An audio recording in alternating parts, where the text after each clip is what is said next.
infância foi maravilhosa porque na comunidade do São Lucas, que era o famoso Palco Meu, que é perto ali da Santa Efigênia, lá a gente tinha 2 campinhos que a gente jogava queimada, que nossos pais levavam a gente para assistir os futebol que acontecia lá, e junto com a família, né, com a minha avó, que já trançava o meu cabelo. Então foi uma infância muito boa.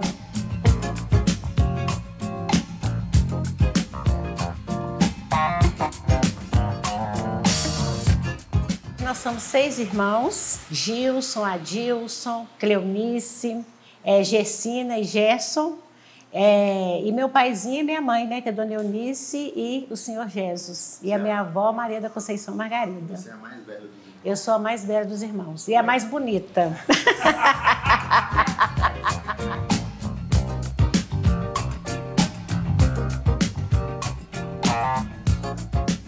Quando a gente mora assim em comunidade, os nossos pais sempre foi muito acolhedor, pessoas que vinham de fora, até da mesma família, para ficar, ir ao médico, e aí não tinha como voltar, então ficava na nossa casa, que era um cômodo, depois meu pai fez mais 2 cômodos, né? Então eram 3. E aí a gente apertava ali, cabia todo mundo. Meu pai sempre vai estudar, porque vocês têm que estudar, mas sempre era muita união entre as pessoas que moravam ali perto. Eram pessoas brancas e pessoas negras, e a gente sempre teve essa união muito perfeita, sabe? Era cerca, né? Porque não tem muro. Então era cerca. Me empresta aí uma xicrinha de pó de café, de açúcar. Então era essa troca que era muito boa, né? Então, assim, até hoje eu vou para lá, tenho tios lá na comunidade, e é uma coisa muito boa que acontecia. E sempre a gente estava em reunião. Por quê? Na minha casa que tinha uma TV preta e branca, então as outras pessoas não tinham televisão. Então eles iam para lá para ver, para assistir Escravizaura.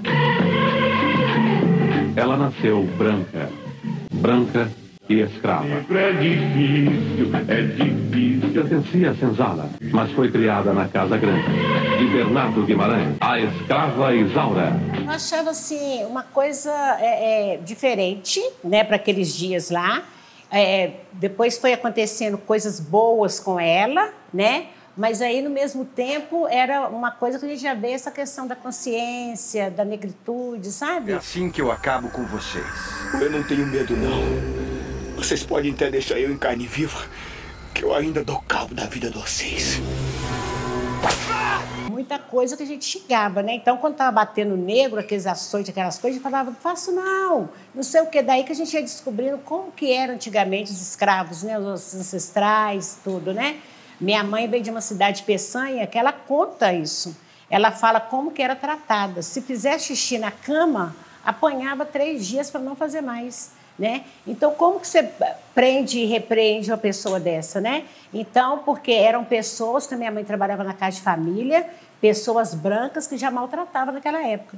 Então, quando a novela retrata essa questão da negritude e tudo, a gente fica atenta e fala, meu Deus, graças a Deus, nos dias de hoje, em alguns lugares não acontece mais, né? Porque era muito triste você ver aquele negro apanhando, aquelas costas marcadas, né? Isso que a gente sabe, imagina que a gente não soube, né? Que a história não conta de fato.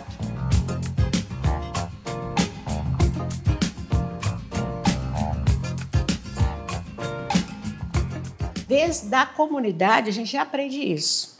E aprende na marra. Por quê? Se você está descendo um beco, aí a menina branquinha, negra do cabelo duro, aí a gente dava um cocão, né? Tinha aquele cocão que a gente dava. Aí a gente pegava essa mesma menina negra, te chamava de negra do cabelo duro. Porque hoje em dia acontece muito, hoje eu estar passando, uma pessoa branca me elogiar e a negra rir do meu cabelo, principalmente quando está careca. Isso acontece em várias situações. É aquilo que eu te falei, dessa união da comunidade. Então, essa fez. Mas no outro dia, ela já é minha amiguinha de novo. Porque se eu batesse nela, o que acontecia? Eu apanhava. E era com vara de marmelo, porque meu pai falava, isso aí vocês têm que conversar com os pais, que talvez ela ouviu falar isso e vocês estão fazendo isso, ela está fazendo, chamando você disso, porque ela ouviu alguém falando. Então, sempre a gente que estava errada, a pessoa nunca estava. Porque se papai descobrisse que eu bati, Aí eu apanhava em casa. Vocês falavam sobre Sempre racismo em casa. houve essa conversa em casa. Por quê? A minha família tem branco, negros e índio. Então, meu avô, meu bisavô, branquinho. A minha família tem, a minha parte tem afro-americano, a outra tem da Itália. Então, é uma mistura muito grande na nossa família. Se chegar aqui agora os meus sobrinhos netos, você fala assim, mas são seus sobrinhos? Mas com essa pele, então, sempre teve esse respeito que o meu pai e minha mãe sempre falou, respeitar o ser humano. Ele nunca taxou aquela coisa de você ficar assim, só focada, né? Meu pai falava assim, vocês pegam o funil, vocês põem ele do outro lado, você olha assim, uma comunidade toda. Se você vira ele e olha só para você, isso aí você vai ficar focada só naquilo. Então, hoje acontece isso, mas amanhã é novo dia, amanhã acontecem outras coisas. Então, isso sempre a gente teve de não fazer essa separação, essa divisão que muitas das vezes alguns movimentos radicais faz essa divisão, né? Então, assim, isso é muito perigoso nos dias de hoje, né? E naquela época também, porque onde eu ia procurar um professor, só quero fazer o curso com uma negra, só quero comprar um produto uma negra, isso não existe, né? Então, quando eu vou para fora estudar, os meus professores, metade brancos, metade negros. E os negros me ensinavam a alisar o cabelo e os brancos me ensinavam a fazer desenhos geométricos. Porque esse negro que me ajudava a fazer desenho geométrico aprendeu na África do Sul, saiu dos Estados Unidos, na Carolina do Norte, foi para a África do Sul, lá ele casou com uma africana, a africana toda com cabelo liso, a filha de dreads, a outra filha dele, que é essa mistura de raça, que faz os tipos de cabelo diferenciados, aí a outra filha toda de dreads. E ele com um corte maravilhoso, nuca raspada, todo para cima, loiro do olho branco, ensinando a gente maravilhosamente bem.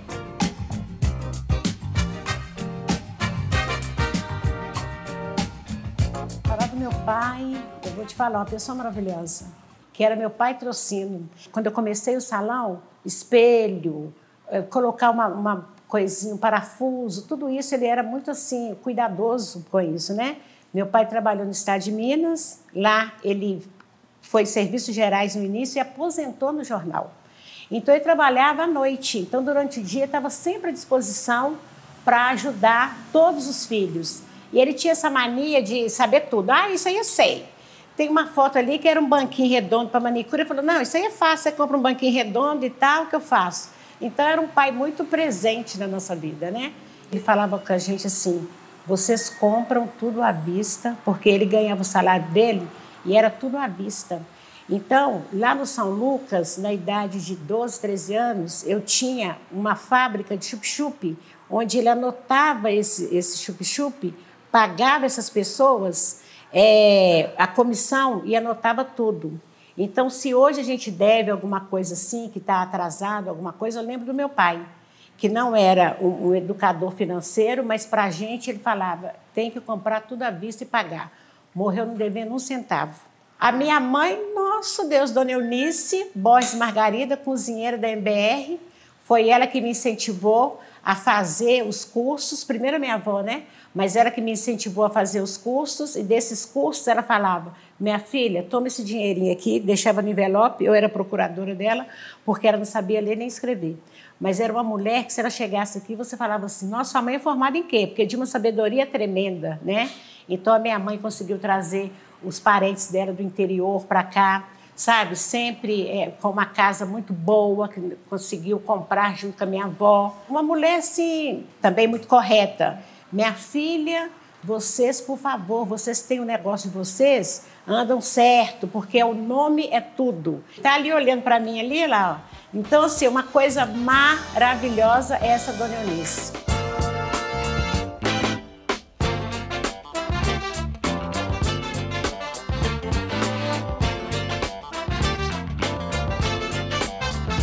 Escola, eu não era fácil.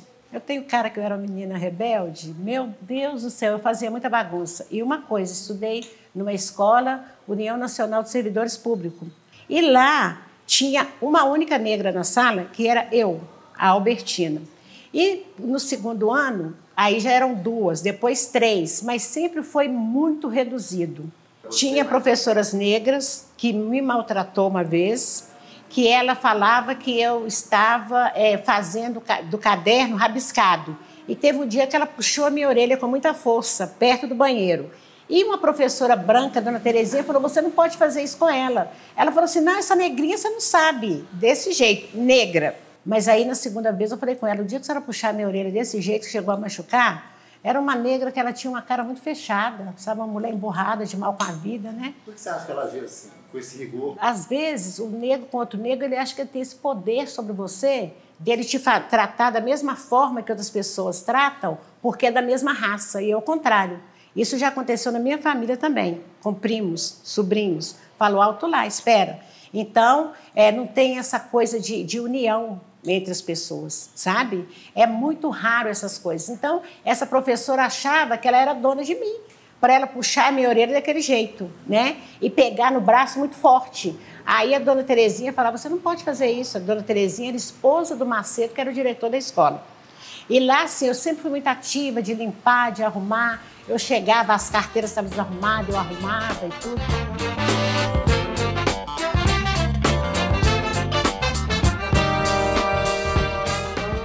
Tem um caso de polícia, porque, nossa, esse caso eu vou te falar uma coisa. A menina puxa o meu cabelo, né? Aí eu dei nela uns cocões, e aí veio, fizeram o boletim de ocorrência e tudo, né? Mas no final deu tudo certo, né? Porque, como eu era menor, e aí os pais foram, meu pai e a mãe da outra menina, ela puxava o meu cabelo e sempre, sabe? Aí eu peguei ela, tinha a porta da escola e tinha uma metade da porta para abrir, para fechar. Aí eu prendi aquele fechinho assim lá dentro e bati bastante nela. Hoje não faria isso mais, viu, gente? Pelo amor de Deus. Você sabe o que é mais inveja? Por quê? No outro dia, na formatura, estava todo mundo como se nada tivesse acontecido, né? Essa menina, eu encontrei com uma tia dela, que a minha irmã também tem salão, na Floresta. Aí ela falou assim, você lembra de fulano de tal? Eu falei, lembro, eu sou tia dela. Ela falou que vocês brigavam muito na escola. Ela mandou um beijão para você, olha isso. Né? Então, são momentos, aqueles momentos ali que a gente vê que acontece essas coisas, mas aí, hoje seria um racismo que daria até processo. Se a pessoa ela não gosta, não adianta. Tem pessoas que declaram, falam, não gosto e pronto. Entendeu? Eu tenho na minha família pessoas, eu não caso com homem negro. Pelo fato de ter visto alguns homens negros maltratando, alguma coisa assim, a família, né? Que muitos não valorizam mesmo, elas falam isso. Aí eu vou brigar com ela, a cabeça é dela, ela que vai seguir, eu não vou brigar, eu só vou falar com ela. Olha, filha, a cabeça é sua, o coração é seu, né? O coração não tem corpo, então você vai. Agora, racismo, é racismo. Como que eu ia para a escola? Fui criada e nascida na religião de evangélicos. Hoje a minha religião é outra, eu sou espírita, mas lá, para ir para a escola, a gente tinha uma saia comprida, que era cinza, e uma camisa escrito UNSP. Como meu pai não tinha condições de comprar a camisa original da UNSP, ele comprou uma camisa branca e com a tinta guache ele escreveu UNSP. Isso era acusação e bullying para mim na escola, porque eu não tinha condição. E a saia cinza, com 2 rachados, um na frente e outro atrás, batendo no meio do joelho, eu enrolava ela assim, para aparecer só um pedacinho do meu joelho, para as pessoas não rirem de mim. Aí, quando eu esqueci de desenrolar a saia. Aí, quando eu chegava em casa, era muita varada de marmelo, porque eu não podia mostrar o joelho. E eu esquecia, né, de desenrolar. Chegava em casa, minha mãe, o almoço já estava pronto, então eu tinha que cuidar dos meus irmãos menores e, à tarde, fazer o para casa. Porque o meu pai olhava os cadernos, se arrancasse uma folha, se o apontador, a gente fazia a ponta do lápis, se tirasse, fosse muito, isso tudo era questão de punição.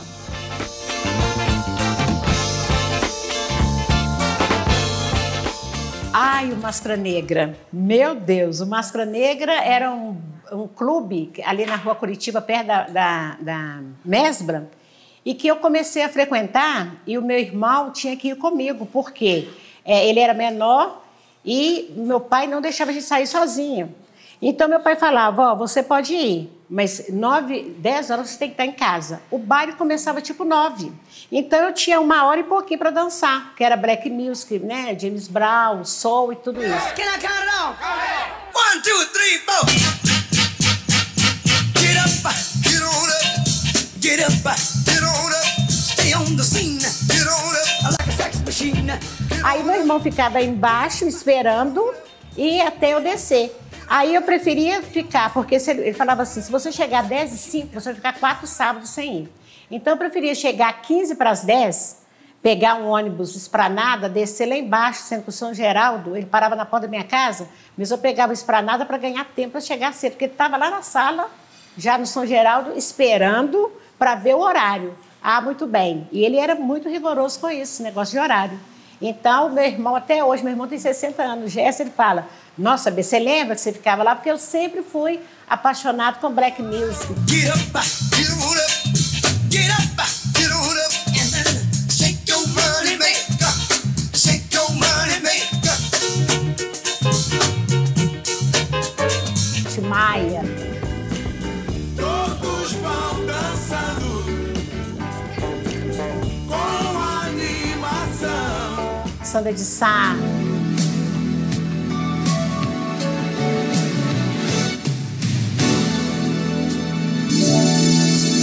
Hoje eu me peguei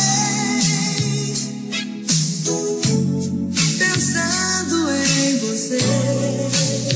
Mas o Máscara Negra foi também onde eu aprendi a dar mais valor à música negra e à negritude, que eu vi aquele pessoal lá dançando. E vou te falar mais, até hoje no Black Soul existe pessoas brancas dançando tão bem quanto as pessoas negras. E a gente faz aquela... Teve há pouco tempo, tá todo mundo ali, gente, numa união tremenda, sabe? Então, nós vamos separar. Ó, a música é a mesma, mas branco dança ali e negro dança aqui. A gente está nos Estados Unidos, então todo mundo abraça e beija. As roupas que eles usam, né? Antigamente eram as calças boca de sino alta, né? Então é tudo isso, sabe? Essa mistura que é maravilhosa. Todo domingo você passar lá, eu estou lá no Quarteirão do Soul. Eu amo o Quarteirão do Soul.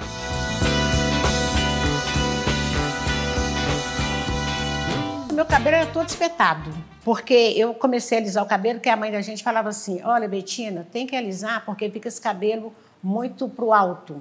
E antigamente não tinha estudo para falar de tricologia, que é os tipos de cabelo que tem hoje, né? O cabelo cacheado, ondulado, crespo e o liso. Então era cabelo duro. Eu tinha o meu cabelo duro, você tinha o cabelo liso. Então as mães da gente falavam, você não pode ir desse jeito. Isso aqui era ferro quente para fazer chapinha e esse aqui era como se fosse uma trança. Esse aqui é o ferro quente que era usado para alisar. Todas as minhas fotos de infância ali tá tudo pro alto, porque não abaixava.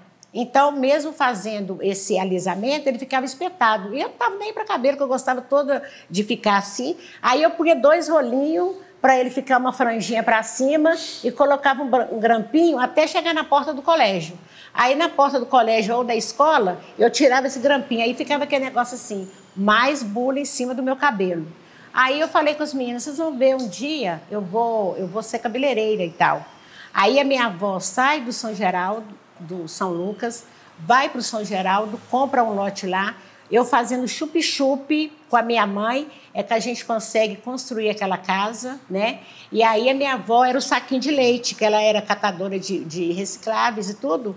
Ela empurrando aquele carrinho enorme e ali ela conseguiu comprar esse lote à vista, porque ela pegava a lata de óleo e passava água quente e fazia um cofre. Então ela punha prata de R$1, de 1 centavo, prata, acho que era cruzeiro na época, né? Então, ela leva isso para a Caixa Econômica, eles falaram, não tem como a gente contar. Mas como a senhora passa sempre aqui, a Caixa Econômica da Floresta, porque a gente morava no São Lucas, vai descer aqui tudo a pé, catando, né, as coisas. Aí deixou lá com o senhor que contou e esse dinheiro deu para ela comprar um lote à vista, que é onde nós moramos hoje. Só que a minha mãe trabalhava cozinheira na MBR, então tinha que pentear o nosso cabelo uma vez por semana.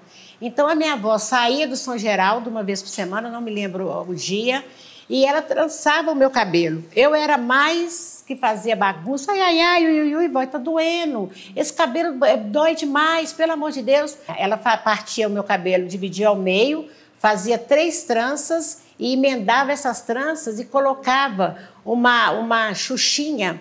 Mas quando ela apertava essa xuxinha, doía tanto, aí eu fazia assim, frouxava. Olha, Betina, você fica quieta, porque um dia você vai pentear cabelo de muita gente. Ela não falou muita gente preta, muita gente negra, ela falou muita gente. Então, hoje, eu tenho clientes aqui, brancas, que é essa mistura de raça, né, do cabelo, devido à hereditariedade, então que o pai é branco e a mãe é negra e sai essa mistura que é maravilhosa. E que ela fala assim, nossa, eu queria puxar meu pai, com o cabelo bem crespão. Nossa, eu queria puxar minha mãe. Porque muitas das vezes as pessoas não estão satisfeitas com o que tem, né? É com a orelha, é com tudo. Então, quando a doutora Nilma fala do livro dela Sem Perder a Raiz, ela cita tudo isso no livro. Que as pessoas não estão satisfeitas com o nariz que tem, com o olho que tem, com a tom de pele que tem. Então, essas pessoas deveriam valorizar, agradecer a Deus, né? Porque existe, sim, uma pessoa que ela vem debochar. Mas se está presente, a gente vai falar com ela, peraí, por que você está fazendo isso comigo? Por quê? Então, sempre eu questionei o porquê e tal, e as pessoas, não, desculpa aí e tal, mas que tem, muito ainda existe, mas você não pode, não precisa brigar, não precisa xingar, você tem que conversar. Mas a gente tem que mostrar para eles que eles têm que nos respeitar. A gente quer só essa palavra, respeito.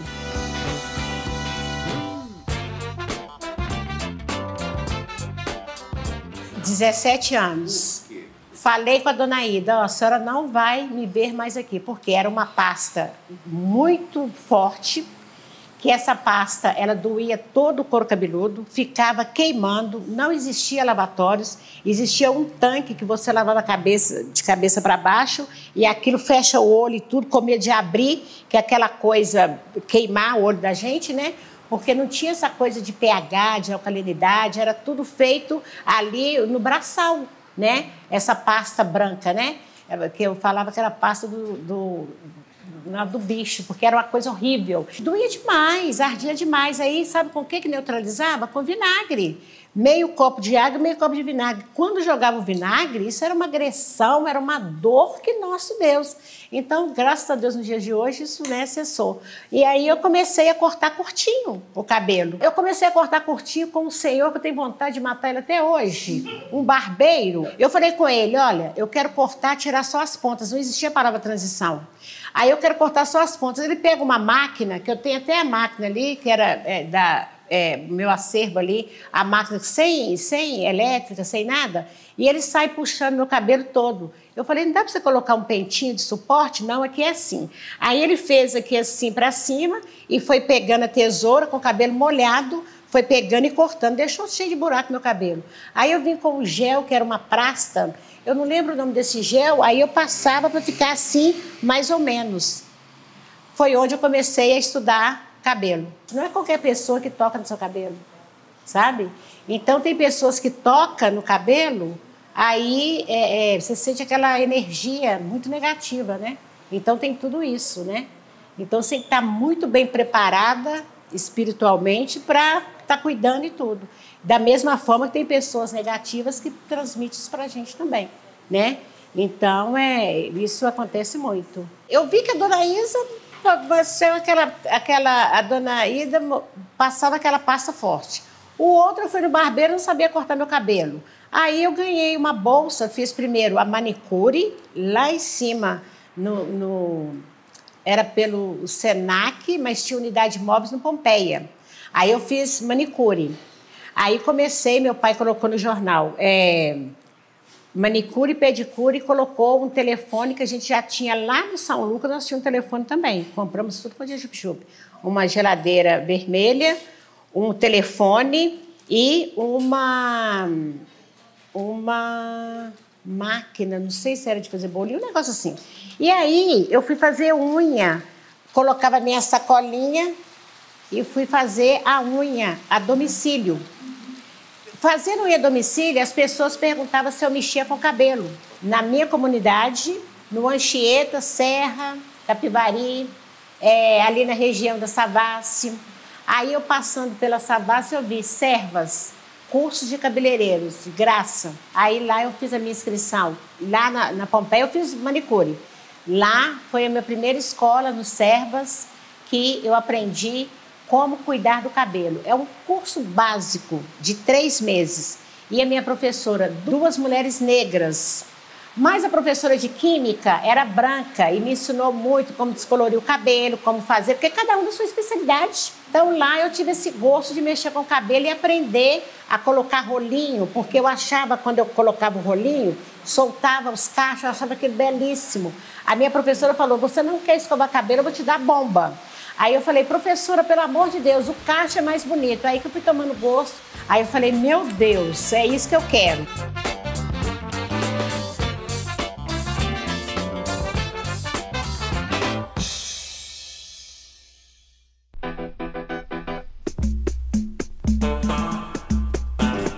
Eu abri meu salão em 86, na minha casa, num pedacinho da salinha da minha casa, aí tinha garagem assim, e eu fechei a parte da sala, que dava para o corredor, e ali eu fiz meu salão.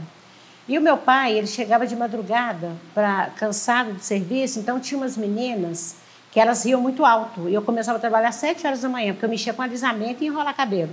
Comecei assim.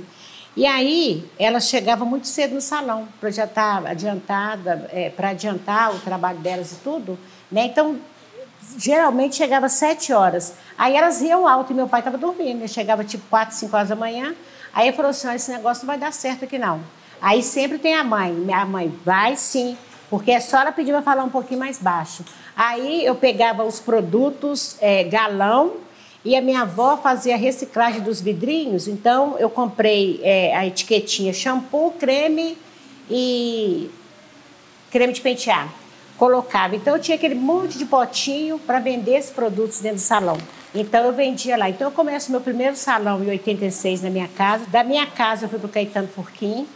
Do Caetano Furquim eu desci para a Praça da Estação, no Edifício Central. Do Edifício Central eu vou para Pouso Alegre. Da Pouso Alegre eu fui para o Colégio Batista, onde foi uma situação muito delicada, porque eu arrumei um sócio, e esse sócio, ele tirou tudo de mim. Ele me deixou com a mão na frente e outra atrás. Então, eu consigo novamente me reerguer e saio da Pouso Alegre, ficou muito caro o aluguel, e venho para cá, numa situação bem delicada. Quando eu venho para cá, é que eu consigo, já tem 2 anos que eu estou aqui, a rever novamente a clientela, o boca a boca indo nos pagodes, dando prospecto. Então, Beleza Negra é isso, né? É a minha avó ter falado comigo que você vai fazer cabelo de muita gente. E o mais importante, esse nome, nós estávamos na sala da minha casa, jantando, eu falei assim, gente, qual é o nome que eu vou pôr nesse salão? Tinha a Raça Negra, o Salão da Negra, não sei o quê. O meu irmão, Gilson, ele está com 49 anos. Com 2 anos, ele sofreu paralisia infantil. A gente que levava ele do Morro do São Lucas até na Baleia, a pé, porque não tínhamos condição nenhuma. Esse meu irmão hoje, ele é formado, trabalha no TRT. Ele tem o carro todo adaptado, é o menino mais inteligente da família, eu e ele. Esse meu irmão, ele falou assim, ele escreveu assim, ó, e falou, esse nome aqui tá bonito? Aí mostrei para minha irmã Cleo, para minha irmã que tem salão, a Cleo, mostrei para Gessina, mostrei para o Gilson, falou assim, você quer nome melhor as Belezas Negras aqui? Aí ficou Beleza Negra.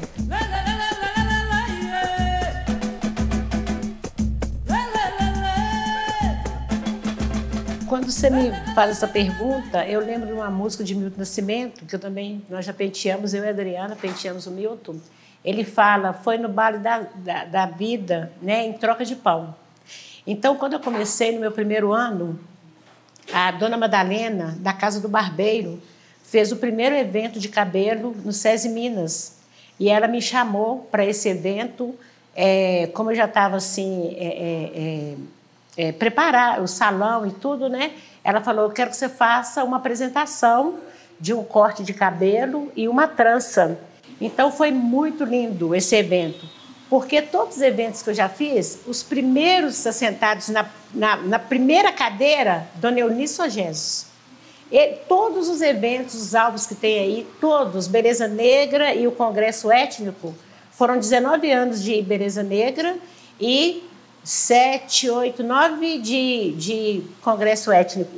Todos eles estavam presentes. E aí, a gente tinha uma televisão local, não me lembro qual, e começou a filmar os modelos e me fez uma entrevista.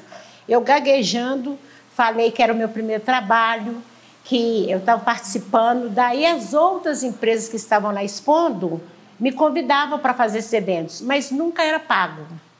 Não tinha nada pago, era assim, a gente trocar. Então, eu aceitei fazer aquilo ali, porque em troca eu seria reconhecida, porque ia passar na televisão, aquela coisa toda. Então, foi onde eu fui ficando conhecida, né? E aí, em 87, eu vou participar de um evento no Rio, no Hotel Nacional. Levei meu modelo, que é o ex-cunhado, né? Aí levei tudo. Então, lá eu também não tinha, só no meio de cabeleireiros barbeiros, eu fui a primeira mulher negra a mostrar um cabelo geométrico naquele dia. Então, naquele dia, não tinha premiação. E meu pai e minha mãe estavam lá. Minha família toda, eu levava todo mundo. E de especial, eu levava todo mundo. Aí não tinha aquela categoria, aquela modalidade, não tinha. Porque eu cortei o cabelo dele, Grace Jones, e fiz os desenhos geométricos no cabelo dele, que eu aprendi com o Roger, no primeiro salão que eu trabalhei aqui. E aí, meu pai e minha mãe sentados na mesa, falou assim, não, minha filha, não deu para você. Eu falei, não, pai, mas não tem perigo, não. A gente volta depois. Daí a pouco, eles entregaram a premiação e tudo. Aí eles falaram assim, agora nós queremos chamar uma pessoa de Minas. Só eu que estava lá. Aí eu quero chamar uma pessoa de Minas, que é a Betina Borges, que é ao concurso. Eu não sabia o que era esse negócio de concurso, essas coisas. Eu não sabia o que era isso, né? Então, isso era o melhor prêmio daquela noite. Foi no cabelo do José Carlos, meu ex-cunhado, que frequenta a nossa casa até hoje, sabe? Aquele troféu maravilhoso. Aí o meu pai levanta, minha mãe, eu já pego eles, levo eles lá em cima e tal, e agradeço. E deixei uma sugestão que a partir daquela data poderia ter essa modalidade afro. Aí eles colocaram campeonato afro. Então tem as modalidades separadas. Daí eu não parei mais de participar. Então todos aqueles troféus que estão lá embaixo e tudo, foi sempre eu indo com o cabelo, mostrando, levantando a bandeira. Porque lá não tinha pessoas negras. Lá não tinha a pessoa trabalhando com o cabelo crespo. Daí, no segundo, terceiro ano, eu convidei amigos meus, cabeleireiros de Belo Horizonte, JC, os meninos do Salão Preto e Branco, o Juraci, que é meu amigo do coração, para participar dos eventos. Por isso que eu fiquei com esse reconhecimento. Sérgio Araújo era do Galo. O Ronaldinho, o fenômeno, ele foi no salão cortar o cabelo com o Paulo, no comecinho dele, né? Ainda menino, assim, no comecinho. Aí eu cortei cabelo de Ilma, do vôlei, Diva, Masa, ainda corto, né? A Nilma. Por que eu virei essa referência? Porque quando eu fiz esse corte ao concurso lá no Rio, a Globo me entrevistou. Então, quando eles me entrevistaram, que perguntaram sobre o cabelo, o Senac viu, me chamou para dar curso. Eu falei, mas eu estou começando agora, eu nem sei para mim direito, eu vou dar curso. Penteados que inspira, Grace Jones, Sandra Sá. Tem o penteado que até hoje as pessoas adoram, né? Quando Michael Jackson tinha o Black Power dele, redondinho, né? Maravilhoso, muita gente usa até hoje. Tranças. Você tem todo um preparo antes para você virar uma técnica, né? E aí eu consegui fazer isso tudo e dar esses cursos, primeiro tremendo naquele Senac para 60 pessoas, né? E aí eu consegui fazer isso tudo por causa dessa minha apresentação lá no Hotel Nacional, no Rio de Janeiro.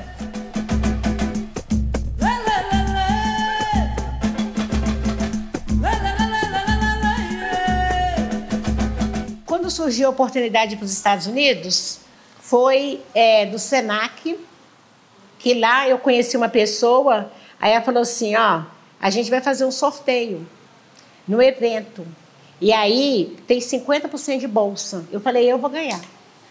Ela falou assim, você? Eu falei, vou. Aí na hora que tira o nome lá de Melim, que é uma pessoa maravilhosa, né, americano, aí lê o nome lá, eu tinha posto Albertina Borges, Margarida, porque quando você vai participar de palestra, você põe o seu nome, não põe o apelido, né?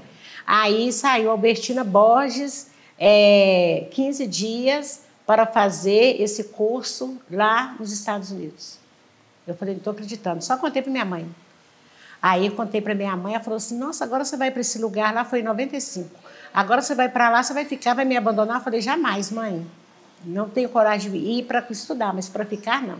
Então, eu fui em 95, 96, 98, 2002. Lá, quando eu cheguei, primeiro eu chorei, né? Chorei demais, porque eu não acreditava que eu estava numa escola daquela, na Carolina do Norte, uma coisa maravilhosa, onde a maioria dos professores negros, onde a maioria dos estudantes de todo o mundo, pessoas brancas, pessoas negras, fazendo curso, e nós fomos 45 cabeleireiros. Então, eu fui a única mineira aí nesse evento, né? Então, o que eu aprendi lá? Aí eu já aprendi que eu não posso mais falar cabelo duro e não posso mais falar o cabelo que ele o carapinha é correto, o kink é correto, o kink vem do negro, né? O típico cabelo africano, e o carapinha é correto. Então, a gente foi aprender a tricologia, que é o estudo do fio do cabelo, onde tem os tipos de cabelo. O 1 é o liso, o 2, A, B e C, ondulado, o 3, A, B e C, cacheado, e o 4, A, B e C, são os cabelos crespos. Porque a partir dessas categorias é que eu vou aprender como cortar, como identificar, como fazer anamnese, como indicar produto. Então, isso que nós aprendemos lá. É a apostila dessa grossura. E nós ficávamos em sala de aula, começava às 8 horas da manhã e não tinha hora de terminar. 2 horas da manhã a gente estava em sala de aula. Uma amiga perguntou, não, vocês não descansam? Ela perguntou, o que vocês vieram fazer aqui? É pouco tempo. Professoras de idade, que está lá no álbum, dando curso até a madrugada. Por quê? Eram 5 alunos por turma. Então, eu pegava o tratamento. Aí eu terminei tratamento, a outra minha turminha ia para corte. Terminei o corte, ia para a transição capilar, com corte. Terminei a transição, ia para as hidratações e restaurações. Terminava a restauração, ia para o básico de colorimetria. Então, foi isso que eu fui fazer lá. E a cada ida foi de 10 dias, 15 dias e uma semana. Eram 6 módulos, eu consegui fazer só 4. Por quê? A minha mãe ficou muito doente. Se eu tivesse ido naquela semana que ela ficou muito doente, eu não teria visto a minha mãe partir. Porque eu falei, eu não vou. Então, eu perdi os 2 anos, depois eu não fui mais. Mas a minha vaga, até hoje, eu converso com a Theory, que ela vem nos nossos eventos, eu converso com ela e falo assim, aqui a hora que você quiser. Só que é muito caro, muito caro. Hoje não tem mais essas bolsas, né? Mas eu quero terminar. Aí eu volto com a cabeça raspada, vermelha, com o N de Nova York. Aí o meu pai, colocando no carro, meu pai fala assim, mas espera aí. Ele nem perguntou se eu fui bem lá e tudo. Minha mãe, nossa, tá linda, minha filha, que maravilhosa e tudo. Aí meu pai vira e fala assim, eu não estou acreditando que você foi para os Estados Unidos aprender a fazer isso. E eu achando maravilha, que era cabelo e tudo, que as negras, olha, elas usam aqueles echarpes, as roupas, né, de frio, aquela coisa toda, e raspada com aquelas argolas. E daí eu fui tomando gosto pela coisa e raramente eu deixo meu cabelo crescer. Mas agora mesmo eu quero pôr umas tranças maravilhosas, quero deixar crescer. Mas sempre estou mudando, né? A gente que é profissional tem que estar sempre inovando, né?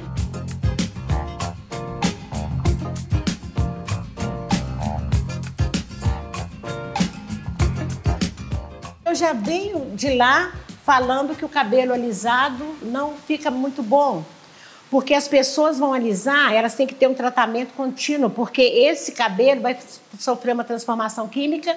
Então, eu venho de lá com o mural, que é umas fotos já com o cabelo anelado, só amaciado, e aí as pessoas falam, você está louca eu deixar meu cabelo ficar crespo, ficar assim para cima? Eu falei, gente, eu fui, fiz um curso, saiu em todos os jornais, né? Entrevista que tem no encarte, a primeira página do Estado de Minas, Betina Borges, referência, não sei o quê, né? E aí eu vou para lá estudar e vocês falam que não é bom, aí fui cortando, uma aceitou, a outra aceitou, a outra que não queria cortar de jeito nenhum, hoje tem um black maravilhoso, então a gente foi conversando, porque a primeira mudança faz por dentro, não é por fora. Eu acho que qualquer movimento assim que uma pessoa preta faça por esse sentido, assim, sempre vai ter esse cunho político, assim, sabe?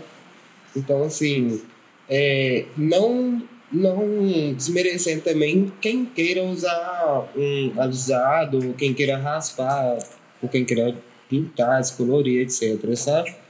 Mas sempre o natural, assim, ele traz mais essa afirmação mesmo, quanto pessoa preta. Porque o que acontece? A pessoa tá ali, o cabelo dela é uma parte dela que ela não quer, tá liso, tá crespo, tá cacheado, tá com cor, ela não quer cortar. Quando você corta aquela transição, que tem que esperar mais ou menos uns 3 centímetros depois da parte que está com química, a pessoa ela já está na cadeira em lágrimas, né? Aí a gente pergunta, é isso mesmo que você quer? Você quer fazer esse corte mesmo e tal? Mas a gente tem que conscientizar ela primeiro, porque não é cortando. Então vamos cortar aos poucos e tudo. Hoje não se fala em outra coisa. Então aquela ida minha lá foi muito importante, que eu aprendi como manusear os produtos, eu aprendi como oferecer os produtos adequados para cada tipo de cabelo, eu aprendi essa consciência que eu tenho que ter com o cabelo crespo, mas eu aprendi que eu tenho que respeitar se ela gosta do liso, né? Porque ela não muda do dia para a noite, ela vai mudar com o tempo. Então ela vai vendo fotos, ela vai vendo a amiga que fez, ela vai olhando o pessoal na escola, eu trabalho com muitos professores, que era cabelo liso, hoje está todas blacks, maravilhosa. O significado do cabelo para o negro é essa coroa, né? Então, essa força, né? Fala-se assim, quando você corta, que eu falei do choro da pessoa, né? Então, a pessoa tem esse sentimento, essa proteção que é esse cabelo, né? Então, ela sente, eu chego até a arrepiar quando eu falo, porque é uma coisa muito forte, né? Então essa proteção que ela tem desse cabelo raspado ou tá curto ou black power, né? Então é essa afirmação mesmo, essa proteção que a pessoa tem desse cabelo a partir do momento, né? Não é igual a Betina que chegou, não, pode tirar. Quer dizer, meu pai não gostou, minha mãe já gostou, mas eu tenho que gostar primeiro, eu gostar, né? Mas se eu fosse menor, eu não faria aquele cabelo, porque quando entra uma menor no salão quer fazer uma coisa de lado ou quer raspar do lado, não, tem que acompanhar os pais. A gente aprende tudo isso lá, porque é uma responsabilidade muito grande, né? Não só pra pessoa preta, eu acho que pra qualquer pessoa, velho. Tipo, cabelo, assim, é uma coisa, sabe, muito significativa, assim. Pra tocar no cabelo, eu acho que tem essa coisa também, quem toca na sua cabeça, no seu cabelo, né? Um corte, por exemplo, você vai em um barbeiro e o barbeiro de repente erra um corte. Assim, é frustrante demais, né? Tipo assim, é uma coisa que... Então, assim, o cabelo é uma coisa muito forte na sua personalidade. Então, hoje tem essa pessoa que ela vem e faz o alisado, ela vem e faz os dreads, né? Que o Giliarte faz os dreads, que é super bacana, né? As meninas fazem as trans, mas essa transição a gente tem que respeitar quando que ela quer mudar totalmente, porque é aos poucos. Você não faz isso do dia para a noite.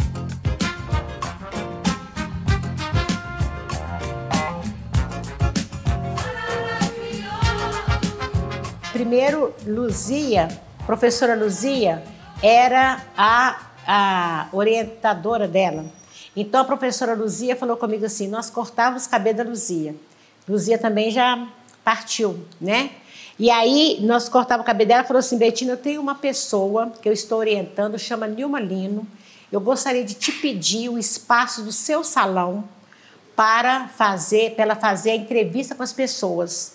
Aí eu falei, perfeitamente. Ela falou assim, mas eu gostaria que você me indicasse mais 3 salões afros. Eu indiquei o salão de Dora, indiquei o salão da Núbia e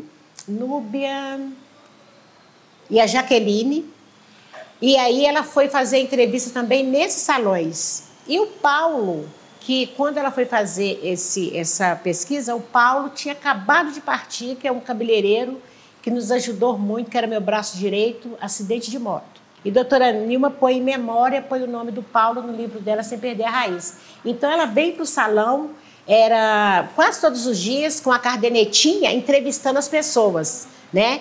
Aí, na tese dela, a Luzia fala assim comigo, eu quero que você vá para São Paulo, na USP de São Paulo. Eu falei, eu? Ela falou, é você.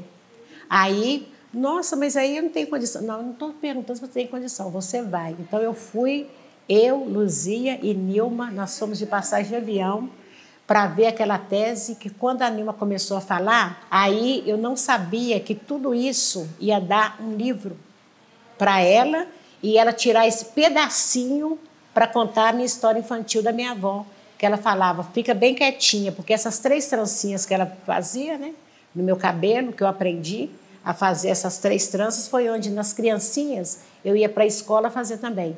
Então, a partir daí, a minha responsabilidade dobrou muito mais. A avó tirava as tranças ou coque antigos, lavava o cabelo da neta, passava creme para desembaraçar, desembaraçava, lavava de novo e secava com a toalha. Ai, ui, vó, reclamava a menina. Quando a avó terminava o penteado, Betina dava um pulo e corria para o espelho. Ela sempre gostava do que via. Do outro lado do espelho, sorria para ela uma menina negra com olhos grandes e pretos, como jabuticabas. Um rosto redondo, bochechas salientes, cheia de trancinhas com bolinhas coloridas nas pontas. Porque você pensa bem, essas meninas chegam aqui no salão, elas veem a correria que é até hoje, porque não é só cortar cabelo. É muito mais que cortar cabelo, é muito mais de uma responsabilidade e que a gente tem que, a pessoa senta e fala, eu quero isso aqui. Então é essa coisa de responsabilidade que a gente tem que fazer essa anamnese para ver qual que é o gosto do cliente, né? Que hoje tem as tranças finas, tranças grossas, né? O meu pai, União Nacional dos Servidores Públicos, USP, sim. E eu fui, olha isso, eu fui parar na USP de São Paulo, que é a universidade, né? E lá teve uma fala que eu abri a boca. Aí a Luzia fala assim, levanta o meu queixo assim e fala, você pode chorar, mas você vai chorar de cabeça erguida. E aí foi aquela foto, aquela festa toda.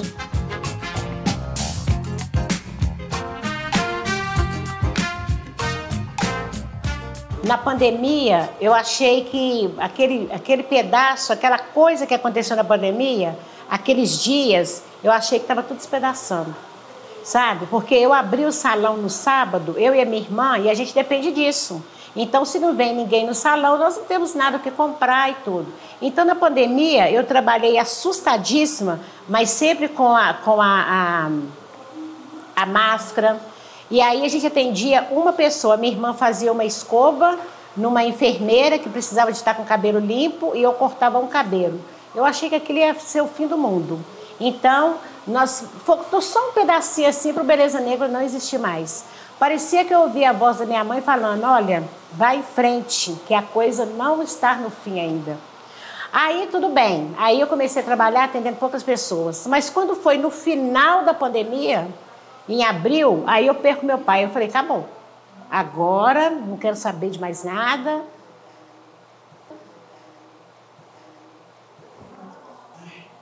E aí,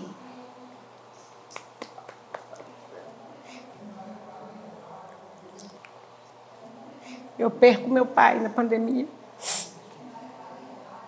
Eu falei que eu não ia chorar, mas tem jeito.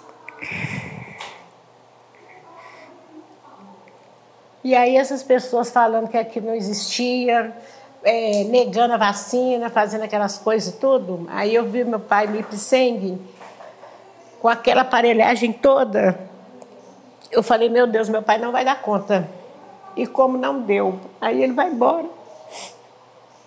Mas faltou muito pouco para fechar. Mas aí eu falei, os ensinamentos que ele deu para a gente, que a minha mãe deu, eu falei, eu não posso jogar isso fora. Aí eu peguei, ergui minha cabeça com meus irmãos e hoje a gente está aqui novamente. Mas que foi muito duro, foi muito duro. Esse momento foi muito duro. É um momento que até hoje eu não consigo, quando eu pego as fotos, as coisas, eu falo, meu Deus do céu, mas Deus sabe de todas as coisas. E nessa sociedade que foi muito furada, a minha mãe falou comigo, minha filha, você não precisa disso. Ela estava na cama, ela queria ficar no salão, aí ela ficou no salão. Ela chegou a ver a minha transição de desmanchar a sociedade. Ela falou, graças a Deus, agora você vai continuar feliz.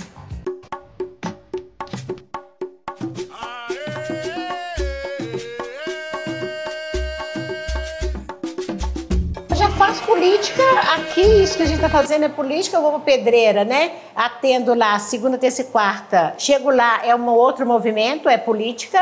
Aqui eu fazendo isso é a mesma coisa, e no dia a dia eu conversando com o meu cliente, ele tendo algumas divergências, né? Eu tinha um pôster ali do Lula maravilhoso, a outra é do outro lado. Então fica esse questionamento. Eu tenho que defender a coisa que é minha, mas respeitar o que ela também faz, porque ela está respeitando o meu espaço. Eu tenho que respeitar também as coisas que ela fala.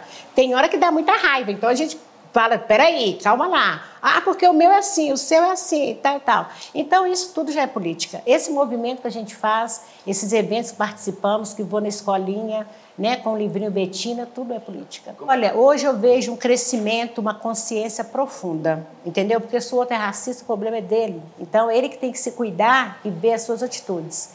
Então, hoje eu falo, assim, com muita afirmação, que me ajudou muito a minha família, Deus, minha família, os cursos que eu fiz, as palestras que eu já vi de Nilma Lino, de Masa, da Diva, né? Então, isso tudo foi fortalecendo esse movimento. E se hoje eu estou aqui, graças a essas pessoas que estão, você vê, cortar um cabelo há 38 anos, vou fazer 39 agora, e essas pessoas assíduas, de 2 em 2 meses, estão no salão, e a gente crescendo junto, envelhecendo junto, isso é muito gratificante, né? Isso é muito gostoso. O que me move a fazer isso é que eu vim lá da minha família, né? A minha mãe trazendo essas pessoas, né?